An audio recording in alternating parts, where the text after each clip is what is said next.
Hey, yo, what's up, guys? It's Samurai. How are you guys doing today? We're having a fantastic day today. I'm going to be telling you guys a story that happened to me a few years ago. So, let's get right into it. So, this story happened a few years back. It was in December of 2016. So, it was right around Christmas. That doesn't really have much to do with the story, but every year around Christmas, I get kind of salty. So, I guess that kind of has something to do with it. I don't know why I get salty. I just do. My attitude gets like increasingly worse, and I'm just more stupid and act more stupid. I mean, I'm always pretty stupid, but I act more stupid during Christmas. So this might have something to do with it. But anyway, this story took place back then.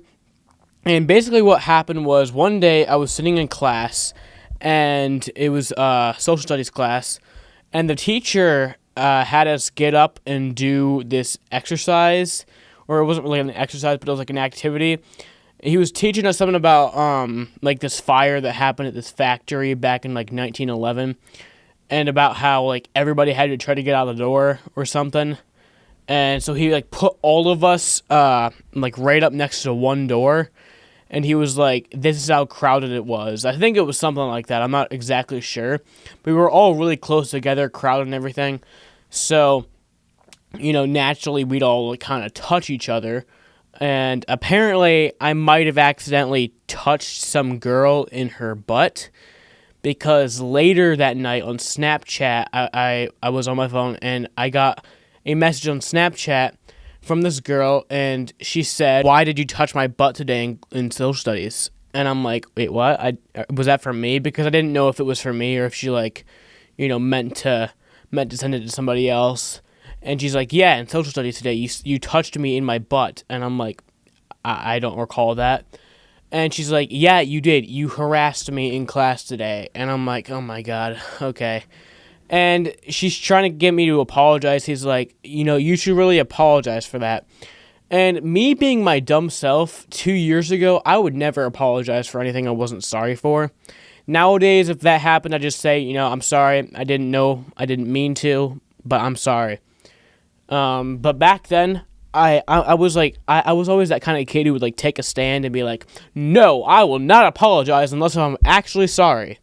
And that's never the way to go about life. If you do something, if you make a mistake, even if you weren't aware of it, you always need to apologize and just get the situation over with. Even if it doesn't help, then just do it anyway, because it makes you feel better about yourself. Back then, I wasn't that smart, so she was like, I don't care, just apologize.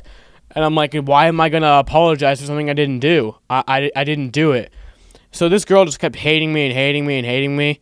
And I think she might have skipped the next class that we had together because I didn't apologize. That's always the worst thing about coming into school. Like, after you have beef with another student, is that you have to, like, deal with them. And you just dread coming into school because you have to deal with them. And then you dread that class.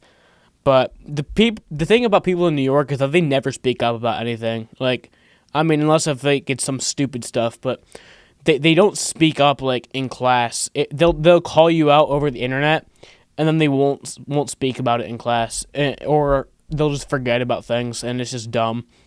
But she kept sending me stuff about like how I should apologize and about how I was a sexual harasser or some stuff. I was like, I kept saying things like, "You're just making up a story to take advantage of me because you think you can." And she's like, "No, I don't do that. Like, I'm never going to take advantage of somebody." It's like, I don't care if you're a liar, just apologize because you did scare me. You have no idea about my past and what you could have done. And I'm reading off text. I'm not going to say the girl's name, but like, I'm just reading off texts. And she's like, "Just apologize. I have witnesses." And I'm like, "What witnesses?" She's like, "Read my boyfriend's Snapchat." And her boyfriend wasn't even in our class. So I don't know why, he would be a witness to this, because he'll just take her story and then, be cool with that. But nowadays, me and her are cool. Like, it was the new year, like a few weeks later was the new year, and she posted something on Snapchat that was like, if we had beef in 2016, I just wanted to be over with because I'm not about that life. And I messaged her on that, and I said, "Preach, I don't want to fight." And she's like, "Cool, we're cool." And we're not like best friends or anything. We rarely even talk, but we're cool now, so that's cool.